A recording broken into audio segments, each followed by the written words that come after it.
Hey y'all, I'm here to tell you guys my 1 year in review.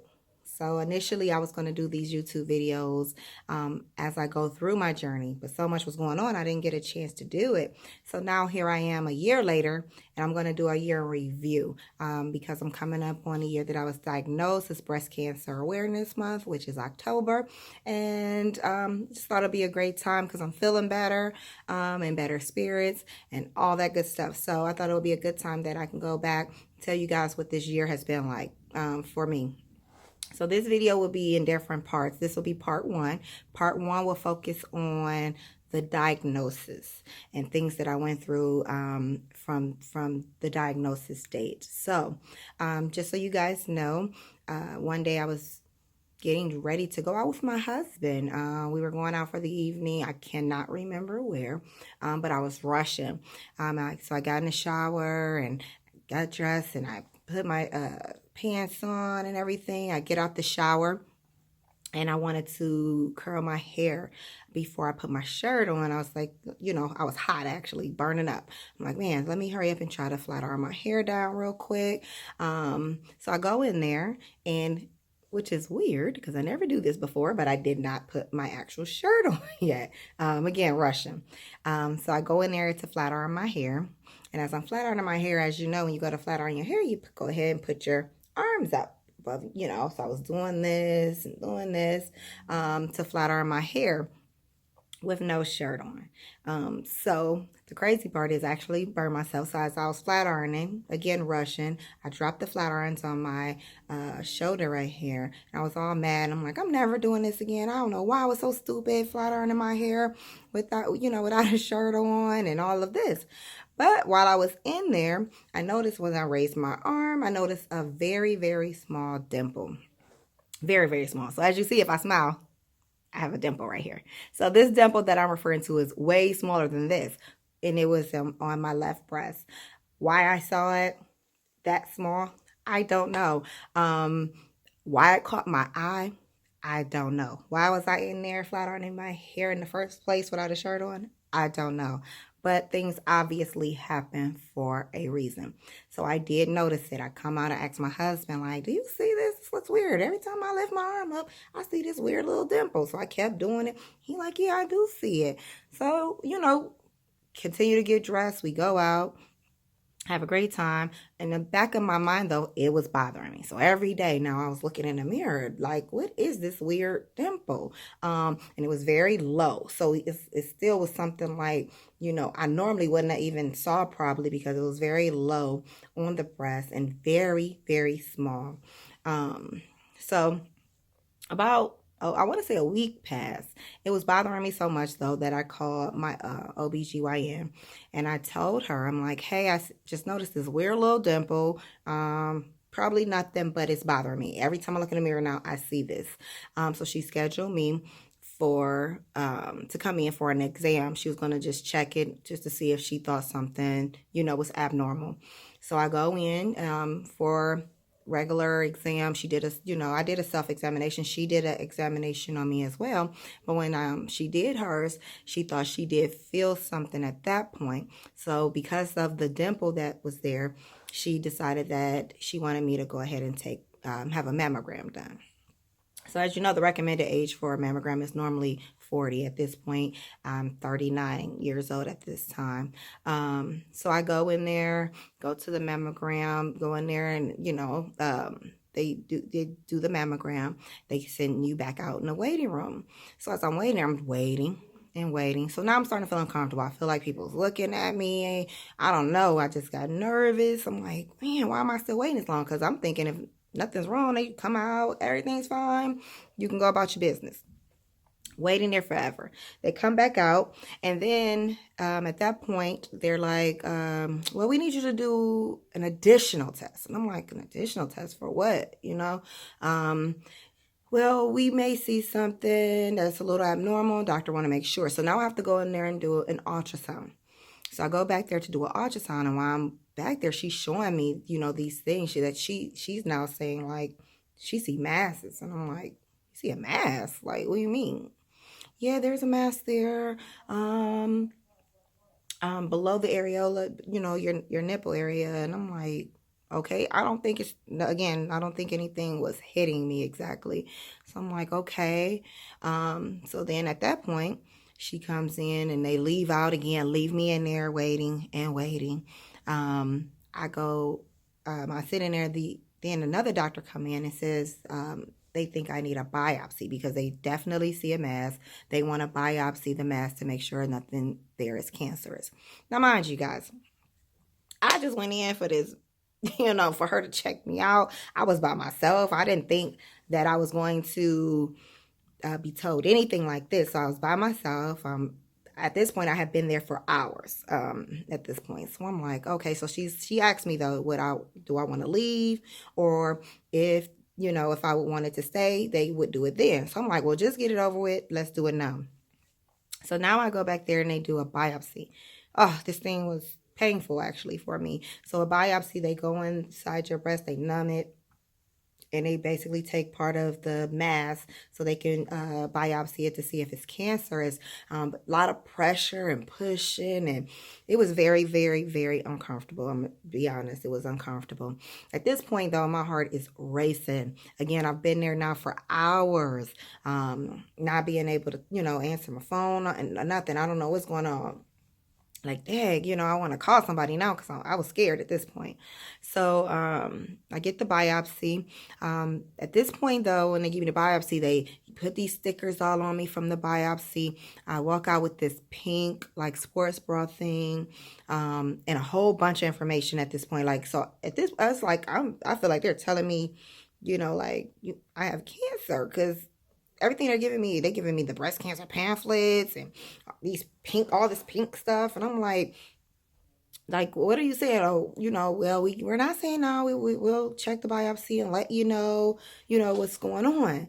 So I'm scared to death. I leave out of there. Again, it had been hours. The weird part is, my mom at this time was out of town. And I didn't even want to scare her. She's out of town. I didn't want to scare anybody. And I didn't want to make a big deal out of something because I didn't know what the biopsy was going to say. But I was scared to death. Like, scared to death. So first I was like, I'm not going to tell anyone. I'm going to just wait and see what they say. So I get home and I look at my husband. As soon as I look at him, I start crying. Right after I said I wasn't going to tell anybody. Starts crying immediately and tell him, what was happening. And, it's like, why you didn't tell me? And I'm like, well, I didn't even know all this was about to happen. I thought I was just going for them to check it. And now I've been there for hours and hours and they done did a biopsy and they going to call me and let me know by Friday. So I'm like, okay, I still didn't want to tell my mom because, again, she's away on vacation. So I didn't want to ruin her vacation. 2 days passed. They said they were going to let me know by Friday. Thursday, I get a call at work. I'm at work on my cell phone. I get a call. And at that point, they confirmed that the mass was cancerous. Broke my heart. Broke my heart. I was at work with one person there and we boo-hooed. I was crying so bad because I couldn't even hold the tears back. It was very, very difficult to process that information. At the same time, my mom was on her way home and I needed to pick her up from the airport. I was so distraught. I literally rode past the airport. I don't even know where I was going. I ended up so far. My mom calling me. I don't even know how I passed the airport. Like, my mind was gone. I was so scared and distraught. So I did confirm to her of what they told me. So after I finally make it to the airport to pick up my mom, I told her what the doctors had said and that I had officially been diagnosed with breast cancer. It was hurtful. We were crying in the car and everything. And at this point, I still hadn't told my son or anybody.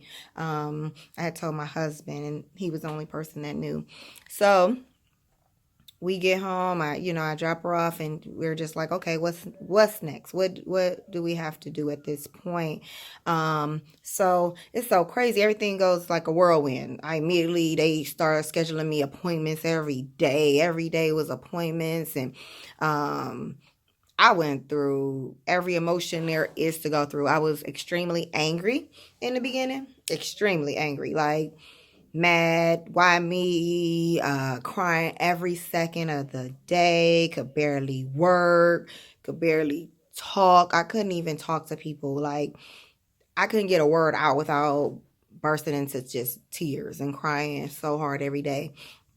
I went through I don't smoke, I don't drink, I don't do anything. I'm like, I always try to be a good girl and I always do this. Well, it has nothing to do with that. But I definitely went through all those emotions of feeling like, why would this happen to me out of anybody in the world? And I always try to do the right thing.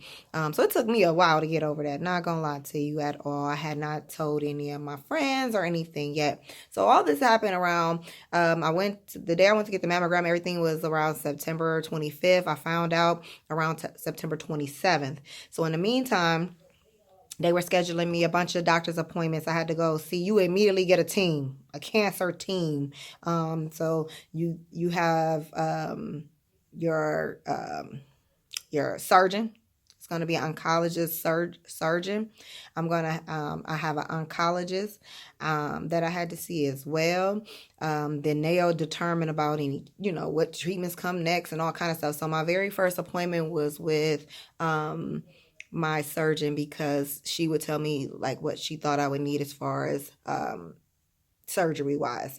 So I go to her. She breaks down everything. I have the type of cancer I had is invasive ductal cancer, which means the cancer started in the milk ducts, and then it has infiltrated outside into the breast tissue, stage 2. She did tell me at that point that she would recommend a mastectomy. A mastectomy means removing the entire breast. Some people can get a lumpectomy where they can save the breast and just go in and remove the cancer from the tissue. So I had to have a mastectomy on the left side. And it's a skin sparing mastectomy, meaning they will save my skin for reconstruction. And I will have immediate reconstruction. So that was the plan at that point with the surgeon. I also had to do other things because the type of cancer that I have is there's a lot of other things that goes into this. So it's estrogen positive, what they call HER2 negative, and progesterone positive. So because of that, that's a hormone, hormone positive. That's what affects the type of cancer that I have and will make it grow. So at that point, we also had to talk about different types of birth control, because I have been on birth control for many years. My son is 13, but that's putting estrogen in my body. So we had to figure out a way to basically stop my body from producing estrogen as well. So it was so much. They even asked me, even though my son's 13, I really felt like, I'm like, man, I don't want any more kids anyway and all this. But I actually went to talk to someone even about that, to see if I wanted to save my eggs and things like that. It's hard when you say, I don't want kids, but then someone telling you you can't have any more, depending on the decisions and the treatments and stuff that I'll make. So it's very, very serious. So again, this is part 1. Part 1 was just the diagnosis part.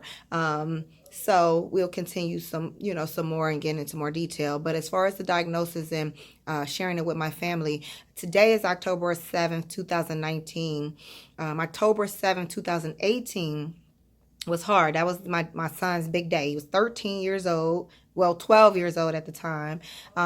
He's an entertainer, so he acts, rap, model, all this cool stuff. And everyone who knows me knows I'm very active into his entertainment career and things like that. So he was being honored at the Ohio Entertainment Awards here in Ohio. And he also was getting his first interview on Channel 19 News. So it was a big day for him a year ago today, October 7th, 2018. So I didn't want to ruin his moment or have him feeling bad. So I didn't tell my son. So I went almost, a whole week almost of knowing this. And I just couldn't bring myself to tell him. I wanted him to enjoy his big moment.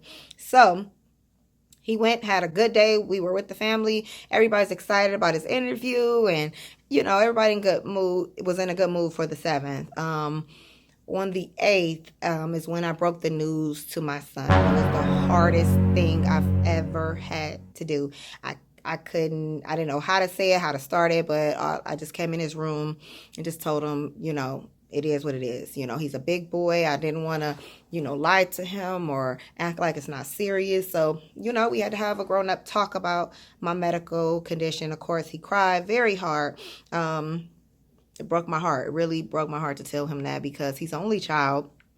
And, we do everything together. That's my little homie. So, the first thing he's thinking like, is my mom about to be around? And you hear cancer. I'm not going to lie. Even me, I'm like, you start thinking like, are you dying? You don't know what to think. So it was very, very difficult for us. So, he did get past that.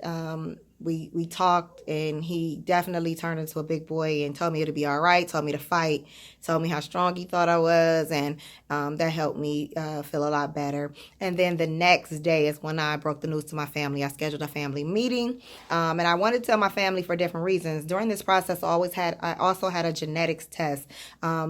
With technology these days, a genetic test now can test, I believe mine was 25 different cancer genes.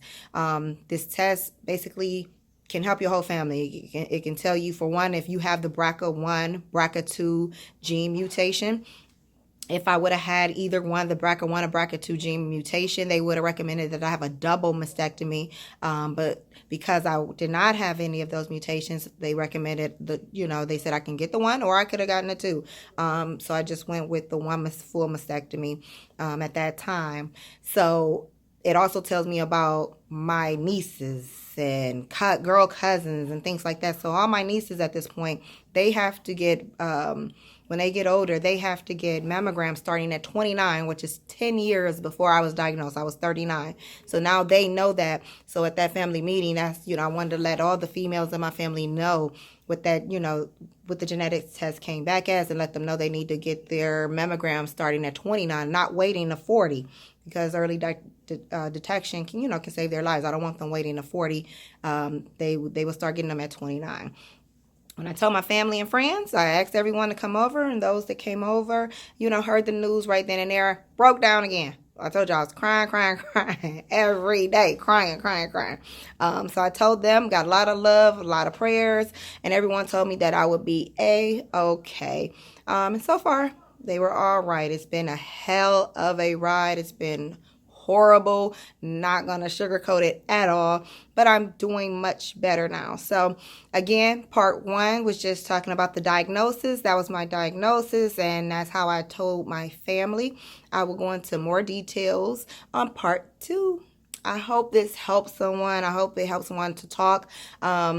Again, I was angry, didn't want to talk at all in the beginning, but when I started talking, it actually helped me heal myself. And I've had so many people reach out to me on my DMs and private messages of other women that are going through this that I never knew. They're going through it and they're not ready to talk. And I respect it. I understand it, but the fact that they feel comfortable enough to talk to me means a lot. I've had women tell me how they went and got their mammograms, they were late getting them or didn't get them, or, different things like that. So, hey, I don't know if these videos will help you at all. That's the plan, but I do know it's making people think about the mammograms and early detection and just paying a little more attention, and that means everything to me. So I hope you guys are ready for part 2. I'm hoping I can give you some more information. If you have questions, please feel free to ask. I have been an open book during this process, and things will get real deep in other parts, and you'll see the good, the bad, the ugly of this horrible disease. So have a great day. Thanks again for listening. Got my back, she like Yvette and I'm Jody. I know Jay gon' ride for me, one phone call, then he gon' fold him. All these dead presidents, I know my mama proud of me. Just talk to cancer on the phone, and when I see him, it's over. I missed him my whole life, I see you on every corner.